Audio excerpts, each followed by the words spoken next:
Speaker sir, आपने मुझे सदन में बोलने का मौका दिया, इसका मैं बहुत बहुत आभारी हूं। धन्यवाद। कल प्रधानमंत्री जी ने अपने भाषण में विपक्ष के बारे में बोला था कि विपक्ष आंदोलन की बात कर रहा है,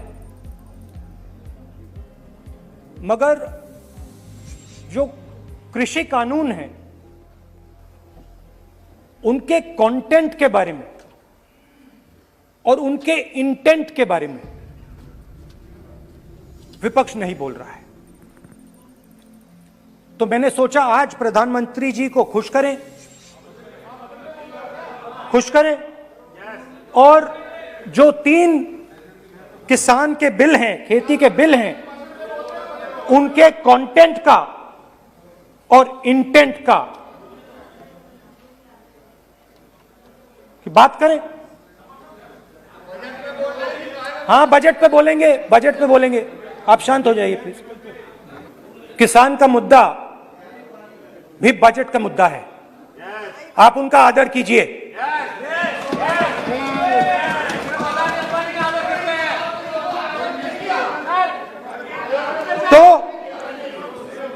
तो बात है कि इन 3 कानूनों का कंटेंट और इंटेंट क्या है। तो पहले कानून का कंटेंट क्या है?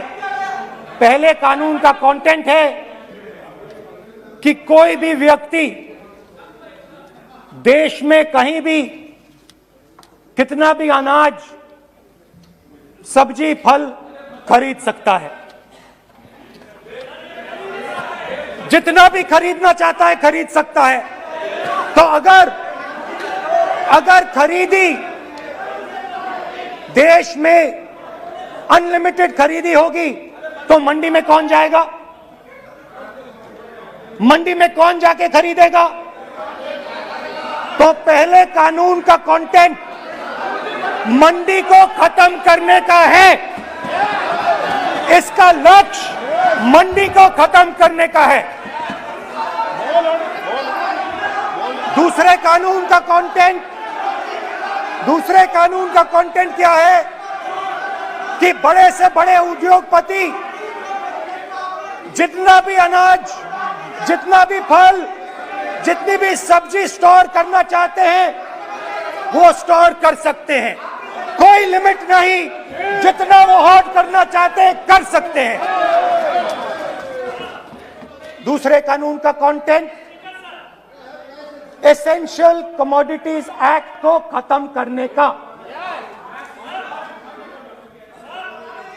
दूसरे कानून का कंटेंट जमाखोरी को अनलिमिटेड तरीके से हिंदुस्तान में चालू करने का।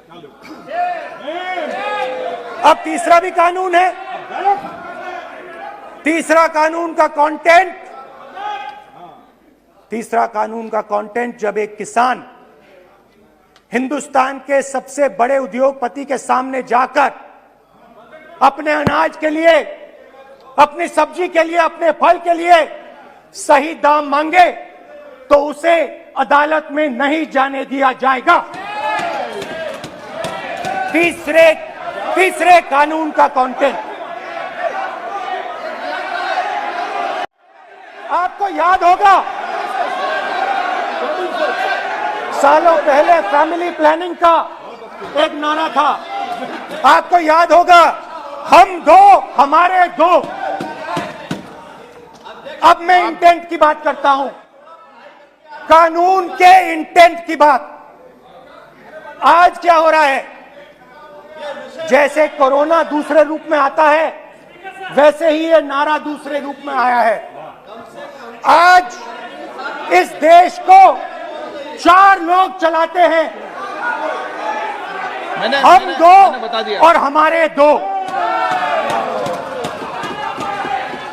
जैसे उस टाइम नाम सब जानते हैं, आप बोलो, आप डिस्टर्बेंस मत। हम 2 हमारे 2। ये किसकी सरकार है? हम दो, हमारे दो की। माननीय सदस्य इधर तो आप आसन को पहले कानून का इंटेंट बताता हूं। आप आसन को संबोधित करें। पहले कानून का इंटेंट माननीय सदस्य आप आसन कि हमारे दो मित्रों में से एक जो सबसे बड़ा मित्र है उसको पूरे हिंदुस्तान के अनाज, फल और सब्जी को बेचने का अधिकार। यह है पहले कानून का इंटेंट। नुकसान किसका होगा? नुकसान ठेले वालों का होगा, नुकसान छोटे व्यापारियों का होगा, नुकसान जो लोग मंडी में काम करते हैं, लाखों लोग, उनका होगा। अब चलिए दूसरे कानून की इंटेंट की बात करते हैं। दूसरा कानून का इंटेंट दूसरे मित्र की मदद करने का है। दूसरे मित्र को पूरे देश में अनाज, फल और सब्जी की मोनोपोली दी जा रही है। आज दूसरा मित्र 40% हिंदुस्तान का अनाज अपने साइलों में रखता है। ये कांग्रेस पार्टी की बैठक नहीं है, ये सदन है। फल और सब्जी अगर बजट पे साइलोज में रखेगा। ये सभा नहीं है। प्रधानमंत्री कहते हैं सर मैं अध्यक्ष जी आपको कहना चाहता हूँ, जब आपने बजट के लिए चर्चा के लिए पुकारा तो मैं बता रहा हूँ, एक मिनट बैठिए। माननीय सदस्य, आज बजट पर चर्चा है, मैं आग्रह करता हूँ। प्रधानमंत्री कहते हैं बजट पर कि मैंने ऑप्शन दिया है। हाँ, आपने ऑप्शन दिया है। 3 ऑप्शन दिए हैं। पहला ऑप्शन भूख, दूसरा ऑप्शन बेरोजगारी, तीसरा ऑप्शन आत्महत्या। ये 3 ऑप्शन आपने दिए हैं। अब देखिए मामला क्या है। मामला यह है कि हिंदुस्तान का सबसे बड़ा बिजनेस, सबसे बड़ा व्यापार एग्रीकल्चर का है। अब बजट 40% आबादी इस पे जीती है, इससे जीती है। 40 लाख करोड़ रुपए का धंधा है। दूसरे कानून का इंटेंट है कि एक व्यक्ति को आप पूरे देश के अनाज की स्टोरिंग की मोनोपोली दे दो, और जब किसान अपने अनाज के लिए सही दाम मांगने जाएगा तो जिसके पास स्टोरेज की मोनोपोली होगी वो मार्केट में अनाज डालेगा और किसान से कम पैसे में खरीद करेगा। लक्ष्य है कि इस देश की जो रीढ़ की हड्डी है, किसान, मजदूर, छोटे दुकानदार, व्यापारी, उस रीढ़ की हड्डी को तोड़ के टुकड़े टुकड़े करके 2 मित्रों को दे दो। Sir rule 218 sir rule 218। Sir आपने माइक बंद कर दिया। बोलने दीजिए। माइक बंद कर दिया सर आपने। सर बैठिए, आप तो डिस्टर्बेंस कर। खैर, इससे होगा क्या? जब ये कानून लागू होंगे तो जो इस देश के किसान हैं,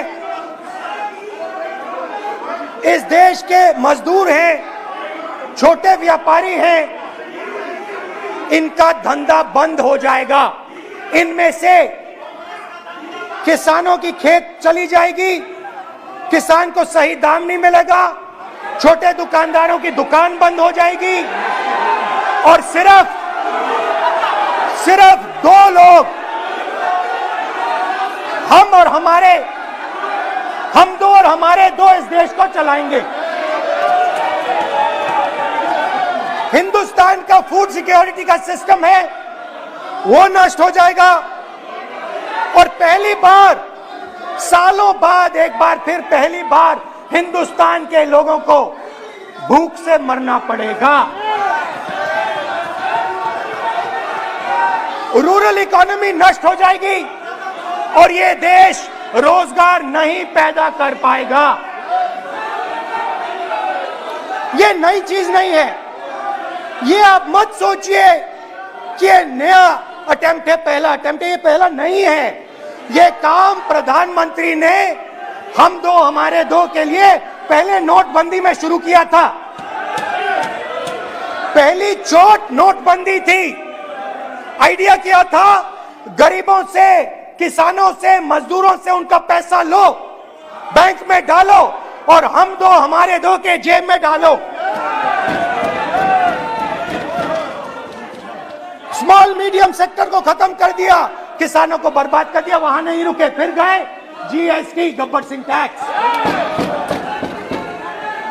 5 अलग अलग टैक्स, और फिर से उन्हीं बेचारों पर आक्रमण, उन्हीं किसानों पर, उन्हीं मजदूरों पर, उन्हीं व्यापारियों पर आक्रमण। फिर कोरोना आता है। कोरोना के समय मजदूर चिल्ला चिल्ला के कहते हैं हमें बस का टिकट दे दीजिए, हमें ट्रेन का टिकट दे दीजिए। नहीं नहीं नहीं, तुम्हें नहीं मिलेगा, तुम पैदल घर जाओगे। एक मिनट माननीय सदस्य प्लीज। मगर टैक्स माफ जरूर होगा, माननीय सदस्य जरूर होगा। माननीय सदस्य 5-10 उद्योगपतियों को टैक्स होगा। माननीय सदस्य प्लीज। तो पहले नोटबंदी, फिर जीएसटी, फिर कोरोना के समय उन्हीं 4-5-10 लोगों को पूरा का पूरा कर्जा माफ, 10 लाख करोड़ रुपए जो भी था कर्जा माफ।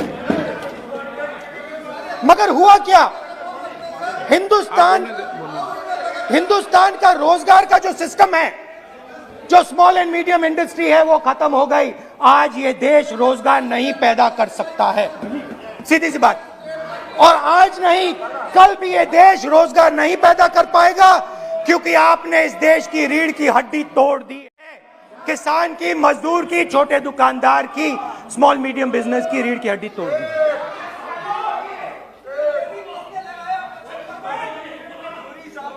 मगर ये मत समझिए कि ये किसानों का आंदोलन है। ये किसानों का आंदोलन नहीं है। आपको बात अभी समझ नहीं आई है। ये देश का आंदोलन है और ये किसान सिर्फ रास्ता दिखा रहा है। किसान अंधेरे में टॉर्च दिखा रहा है और एक आवाज से ये पूरा देश उठने वाला है। पूरा देश एक आवाज से हम दो हमारे दो के खिलाफ उठने जा रहा है। और ये याद रखिए, मैं कह रहा हूं, लिख के ले लीजिए। आप सोचते हो कि हिंदुस्तान के किसान को, मजदूर को, छोटे दुकानदार को अपने पैसे से, अपने धन से परे कर सकते हो, ये आप सोचते हो। आप ये सोचते हो। आप लिख के ले लो मुझसे, किसान 1 इंच पीछे नहीं हटने वाला है। किसान आपको हटा देगा, मजदूर आपको हटा देगा, छोटा दुकानदार आपको हटा देगा, मगर वो पीछे 1 इंच नहीं हटने वाला। आपको कानून वापस लेना ही पड़ेगा। अब बात करते हैं बजट की। जब बजट पर बातचीत करने की बात उठी थी, प्रेसिडेंट एड्रेस पे बात करने की बात उठी थी, तो हमने कहा था, विपक्ष ने कहा था, हमें किसानों के आदर करने के लिए किसानों के सब्जेक्ट पे अकेला बोलने दीजिए। एक साथ हम सब मिलकर किसानों के मुद्दे पे बोलेंगे। स्पीकर सर ने सरकार से पूछा और सरकार ने कहा नहीं, किसानों के मुद्दे पर चर्चा नहीं होगी, बजट पे होगी और प्रेसिडेंट एड्रेस पे होगी। अलग चर्चा किसान के मुद्दे पे नहीं हो सकती। तो प्रोटेस्ट में मैं कह रहा हूं, मैं बजट पे आज यहां टिप्पणी नहीं करने वाला हूं। मैं आज सिर्फ किसान के मुद्दे पे बोलूंगा और उसके बाद मैं अपना मुंह चुप कर दूंगा। अंत में मैं कहना चाहता हूं कि जो 200 किसान शहीद हुए, उनको इन लोगों ने श्रद्धांजलि नहीं दी। मैं सब सांसदों से कहना चाहता हूं, मैं अपने भाषण के बाद 2 मिनट शहीदों के लिए मौन रहूंगा। आप मेरे साथ खड़े हो जाइए। धन्यवाद।